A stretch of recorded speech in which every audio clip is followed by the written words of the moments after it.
Welcome to SV6 news సమగ్ర సమాచార వారధి. నేను మీ సతీష్. ఇవాళ ఈవినింగ్ న్యూస్లోని ప్రధాన అంశాలను ఒకసారి చూద్దాం. ముఖ్యంగా దిశ 4 PM బులెటిన్ ఏమొచ్చిందో చూద్దాం ఒకసారి. టోకెన్ల ద్వారా ఉచిత ఇసుక ఇందిరమ్మ ఇండ్ల నిర్మాణానికి ఇవ్వండి. జిల్లా కలెక్టర్లకు మంత్రి పొంగులేటి ఆదేశం. ములుగు జిల్లాలో ఇందిరమ్మ ఇండ్ల మంజూరు. ఇందిరమ్మ ఇళ్ల నిర్మాణానికి రాష్ట్ర ప్రభుత్వం ఉచితంగా ఇసుక అందిస్తోందని, దీనికోసం లబ్ధిదారులు రూపాయి కట్టాల్సిన పని లేదని మంత్రి పొంగులేటి శ్రీనివాసరెడ్డి అన్నారు. ఇందిరమ్మ ఇండ్ల నిర్మాణానికి అవసరమైన ఇసుక పంపిణీ విషయంలో ప్రభుత్వ నిర్ణయాన్ని అమలు చేసేందుకు రాష్ట్ర యంత్రాంగం సిద్ధంగా ఉండాలని సూచించారు. లబ్ధిదారులకు ప్రత్యేక టోకెన్లు ఇచ్చి వారికి ఇసుక సరఫరా చేసేలా చర్యలు తీసుకోవాలని జిల్లా కలెక్టర్ను ఆదేశించారు. ఇవాళ ములుగు జిల్లాలో పర్యటించిన ఆయన లబ్ధిదారులకు ఇందిరమ్మ ఇళ్ల మంజూరు పత్రాలను పంపిణీ చేశారు. ఈ సందర్భంగా పొంగులేటి మాట్లాడారు. ములుగులో ఐటీడీఏతో కలిపి 5,000 ఇళ్లు ఇచ్చామని, వాటికి అదనంగా మరో 1000 ఇండ్ల కోసం జాబితాను అధికారులు సిద్ధం చేయాలని ఆదేశించారు. ఇళ్లు రాలేదని ఏ ఆడబిడ్డ నిరుత్సాహపడాల్సిన అవసరం లేదని, వచ్చిన వారు ఎంత త్వరగా నిర్మాణం చేపడితే వారికి ప్రతి సోమవారం డబ్బులు పంపిణీ చేస్తున్నామన్నారు.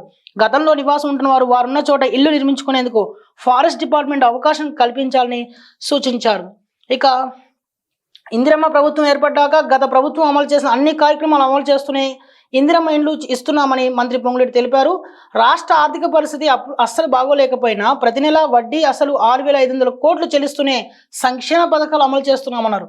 రాష్ట్రంలో రాబోయే స్థానిక సంస్థల ఎన్నికల్లో మీ దీవెనలు ఇందిరమ్మ ప్రభుత్వంపై ఉండాలని కోరారు. గత ప్రభుత్వం పేద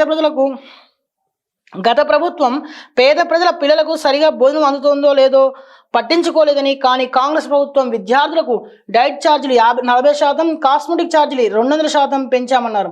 ప్రతి నియోజకవర్గానికి అంతర్జాతీయ ప్రమాణాలతో 200 కోట్లతో ఇంటర్నేషనల్ ఇంటిగ్రేటెడ్ స్కూల్ కట్టించే కార్యక్రమాన్ని చేపట్టామన్నారు.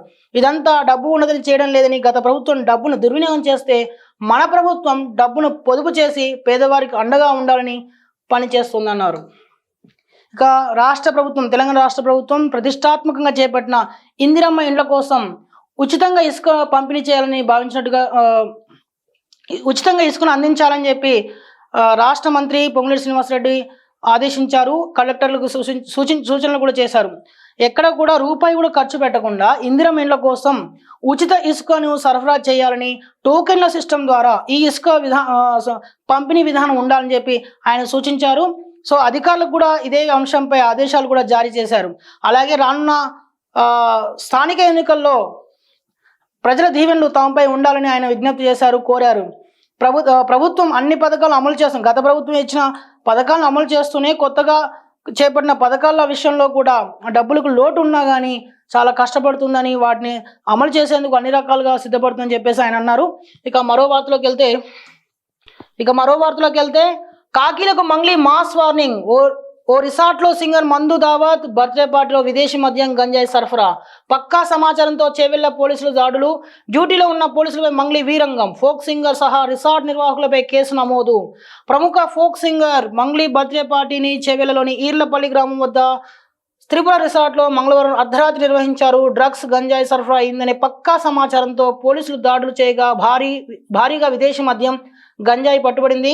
డ్రగ్స్ సేవిస్తున్న దామోదర్ను పట్టుకున్నారు. ఈ క్రమంలోనే ఆన్ డ్యూటీలో ఉన్న పోలీసులపై మంగ్లీ దురుసుగా ప్రవర్తించారు.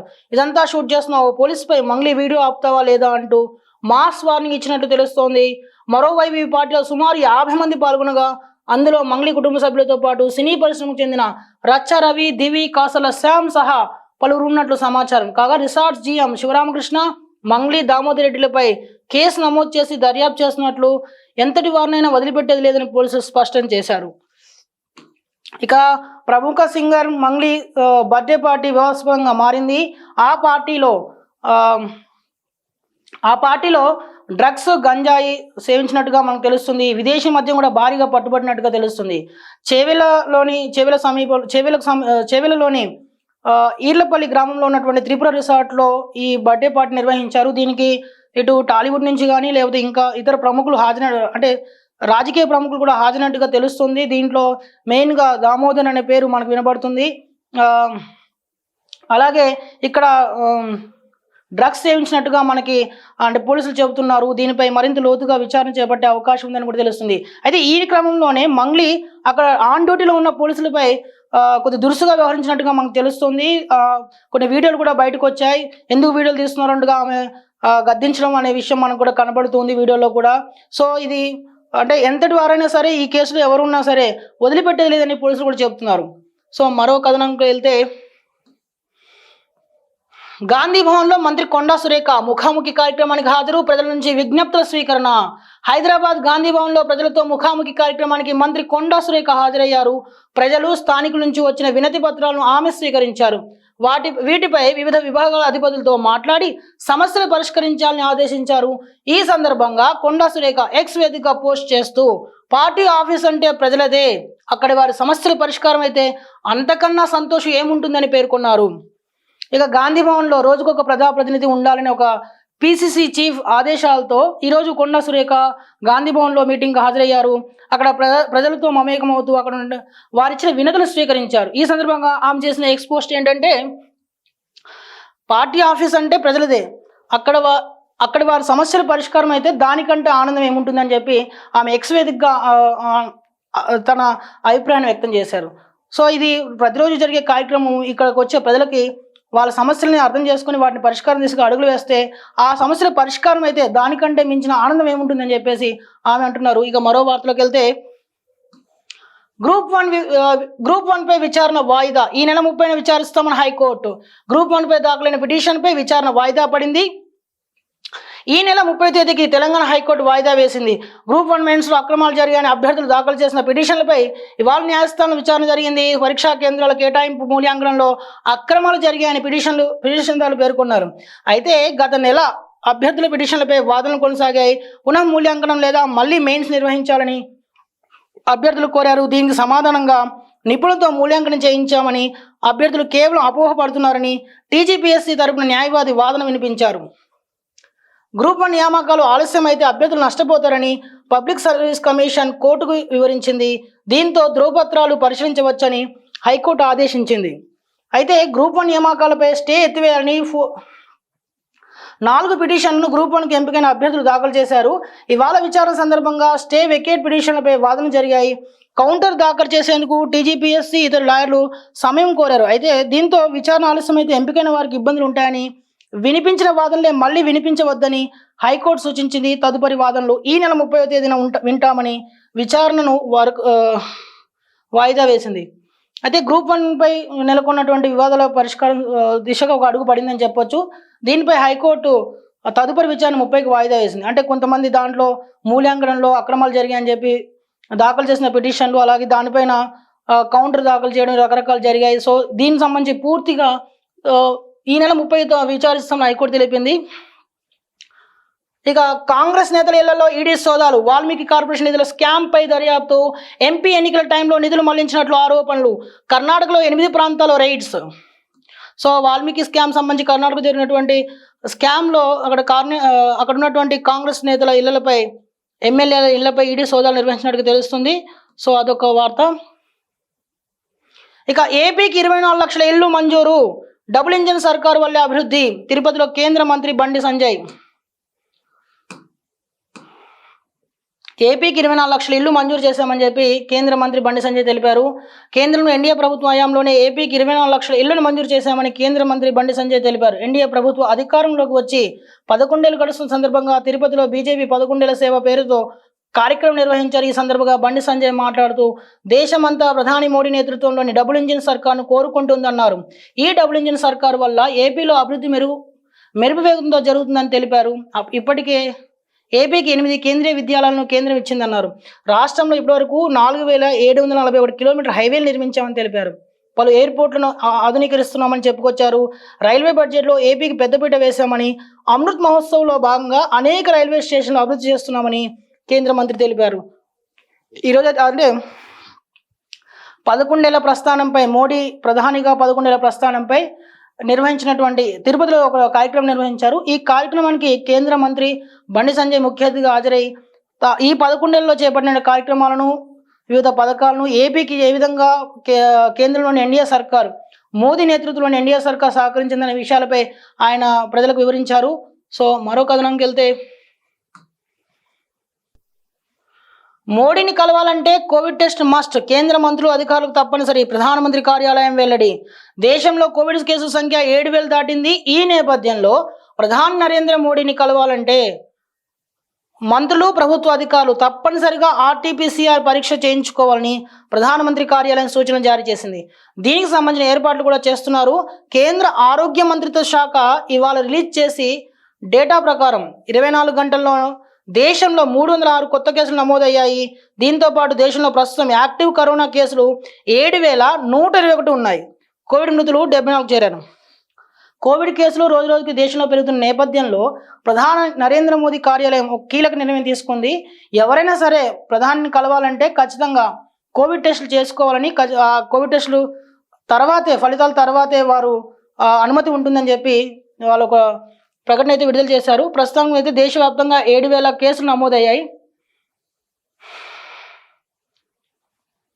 అర్ధరాత్రి దోపిడీలు, హింసాత్మక ఘటనలు. లాస్ ఏంజల్స్లో కర్ఫ్యూ విధింపు రాత్రి 8 గంటలకు నుంచి ఉదయం 6 గంటల వరకు.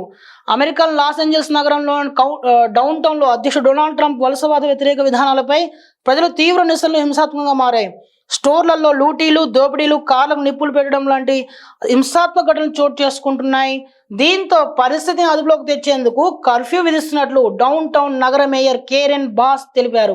ఈ కర్ఫ్యూ అక్కడి కాలమానం ప్రకారం ఈ రాత్రి 8 గంటల నుంచి ఉదయం 6 గంటల వరకు కొనసాగుతుందని తెలిపారు. అయితే లాస్ ఏంజల్స్లో గత 5 రోజుల నుంచి నిరసనలు కొనసాగుతున్న విషయం తెలిసిందే.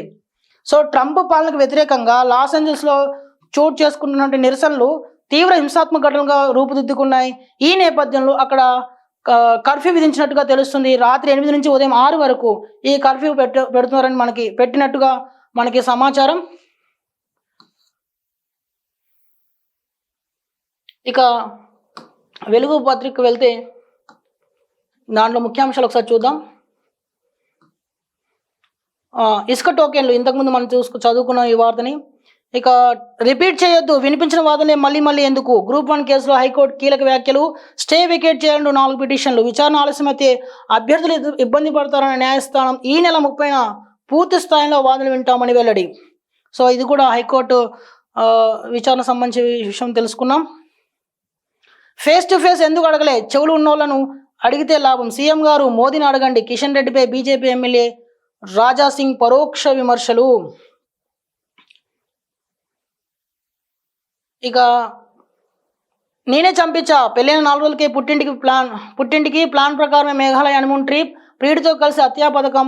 మొదటిది విఫలమైతే రెండో ప్లాన్ రెడీ. నేరం అంగీకరించిన సోనం. సో హనీమూన్ మర్డర్గా చాలా సంచలనం సృష్టించినటువంటి కేసులో సోనం తన నేరాన్ని అంగీకరించినట్టుగా తెలుస్తుంది. తానే ఈ పథకాన్ని పథకానికి ప్లాన్ మొత్తం తనదే అని, అంటే ప్లాన్ ఏ ప్లాన్ బి 2 కూడా రెడీ చేసుకున్నట్టుగా తెలుస్తుంది. పెళ్ళైన 4 రోజులకే దీన్ని అమలు చేయాలని చూశారు. ఈ నేపథ్యంలోనే వాళ్ళు మేఘాలయకి హనీమూన్కి వెళ్ళినట్టుగా మనకు తెలుస్తుంది. చాలా ప్లాన్డ్గా, అంటే ప్రియుడి కోసం భర్తను చంపడానికి తాను చేసినటువంటి ప్లాన్ని మొత్తం ఈరోజు పోలీసులు వివరించినట్టుగా తెలుస్తోంది. ఇక మరో వార్తా కథనం. నాగలిపట్టి పొలం దున్న పొన్నం. గుంట భూమి బీడు ఉండొద్దు. విత్తనాలు వేసుకునే శక్తి లేకుంటే క్యాంప్ ఆఫీస్కు రావాలన్న మంత్రి. సో 2 ప్రధాన మల్టీ ట్రాకింగ్ ప్రాజెక్టులకు ఆమోదం. 6,405 కోట్లకు కేంద్ర కేబినెట్ ఓకే. బళ్ళారి, చిత్రదుర్గ, అనంతపురం మీదుగా డబ్లింగ్ పూర్తి చేస్తాం. మంగళూరు పోర్టు టు సికింద్రాబాద్కు లైన్ క్లియర్ వెల్లడించిన కేంద్ర మంత్రి అశ్విని వైష్ణవ్. సో కీలక ప్రాజెక్టులపై కేంద్ర రైల్వే శాఖ మంత్రి కూడా మాట్లాడారు. సో ఒకసారి సెకండ్ పేజ్కి వెళ్తే రాజాసింగ్ వ్యాఖ్యలు ఏంటో చూద్దాం. కేంద్ర మంత్రి బీజేపీ స్టేట్ చీఫ్ కిషన్ రెడ్డిపై పరోక్షంగా విమర్శలు చేశారు. గోషామహల్ ఎమ్మెల్యే రాజాసింగ్ ఇవాళ సీఎం ఢిల్లీలో చేసిన చిట్ చాట్ను ఉదాహరిస్తూ, మొన్న దత్తాత్రేయ బుక్ ఆవిష్కరణ ఫంక్షన్కు కిషన్ రెడ్డి వచ్చారు, మీరు వెళ్ళారు కదా, అప్పుడే ఫేస్ టు ఫేస్ ఎందుకు అడగలేదు అని సీఎం రేవంత్ రెడ్డిని ప్రశ్నించారు. మీరు ఢిల్లీలోనే ఉన్నారు కదా, వెళ్ళి ప్రధానమంత్రి నరేంద్ర మోదీని కలవండి, మీ పని అయిపోతుంది అంటూ రాసుకొచ్చారు. 2014 నుంచి ఇప్పటి వరకు తెలంగాణ అభివృద్ధి కోసం కేంద్రం ఎన్ని నిధులు ఇచ్చిందో కూడా లిస్టు తెచ్చుకోండి అని అన్నారు. కేంద్రం ఇచ్చిన నిధులెన్ని అన్న అంశంపై తాము అసెంబ్లీ వేదికగా ఎన్నిసార్లు ప్రశ్నించినా సమాధానం రావడం లేదన్నారు. గతంలో ఉన్న బీఆర్ఎస్ నేతలు నిధులు రాలేదని అసెంబ్లీ సాక్షిగా అబద్ధం మాట్లాడారన్నారు. కనీసం మీరని నిజం చెప్తారని ఒక నిజం చెప్తారని నమ్ముతున్నట్టు తెలిపారు. చెవులు లేని వాళ్ళని అడిగితే లాభం ఏముంటుందని, చెవులు లేని వాళ్ళని అడిగితే లాభం ఏముంటుందని, చెవులు ఉన్న వాళ్ళని అడిగితే ప్రయోజనమని ఆయన వ్యాఖ్యానించారు. So Goshamahal BJP MLA Raja Singh విమర్శల జడివానైతే కురిపిస్తూనే ఉన్నారు. రోజుకో విమర్శతో కిషన్ రెడ్డిపై కేంద్ర మంత్రి రాష్ట్ర బీజేపీ అధ్యక్షులు కిషన్ రెడ్డిపై తన విమర్శల దాడిని కొనసాగిస్తూనే ఉన్నారు. తాజాగా మరోసారి ఆయన పరోక్ష వ్యాఖ్యలు చేశారు. చెవులు ఉన్న వాళ్ళని అడిగితే లాభం ఉంటుంది, చెవులు లేని వాళ్ళని అడిగితే ఏం లాభం ఉంటుంది అంటూ ఆయన వ్యంగ్యాస్త్రాలు సంధించారు. ఇక సీఎం చిట్చాట్పై తెలంగాణ సీఎం రేవంత్ రెడ్డి చిట్చాట్పై కూడా ఆయన వ్యాఖ్యానించారు. కేంద్రం నుంచి తెలంగాణ గత 11 ఏళ్ళుగా నిధులు వస్తూనే ఉన్నాయని, కానీ బీఆర్ఎస్ ప్రభుత్వం ఎప్పుడు కూడా దీనిపై నిజాలు చెప్పలేదని, కనీసం మీరైనా చెప్పాలంటూ ఆయన వ్యాఖ్యానించారు. అలాగే మొన్న గవర్నర్ దత్తాత్రేయ సంబంధించిన హర్యానా గవర్నర్ దత్తాత్రేయ సంబంధించినటువంటి బుక్ రిలీజ్ ఫంక్షన్లో కూడా ఫేస్ టు ఫేస్ మాట్లాడితే బాగుండేది కదా అంటూ కేంద్ర మంత్రి కిషన్ రెడ్డి అలాగే సీఎం రేవంత్ రెడ్డి మధ్య వ్యవహారాన్ని ఆయన పోల్చి చూపారు. సో ఈ విషయంలో ఒక రకంగా పార్టీకి కొలకరాని కొయ్యగానే రాజాసింగ్ ఉంటున్నారు. నేరుగా విమర్శలు చేస్తూనే ఉన్నారు ఆయన గత కొన్ని రోజులుగా. అలాగే కేంద్రంలో ఉన్న వాళ్ళని పెద్దగా టచ్ చేయకుండానే రాష్ట్రంలో ఉన్నటువంటి రాష్ట్ర నాయకత్వం వ్యవహరిస్తున్న తీరును ఘాటుగానే విమర్శలు చేస్తూ వారిపై విమర్శలు సంధిస్తూ వస్తున్నారు. సో ఇది ఇవాల్టి ఈవినింగ్ న్యూస్. మరో రోజు మళ్ళీ కలుద్దాం. Thank you.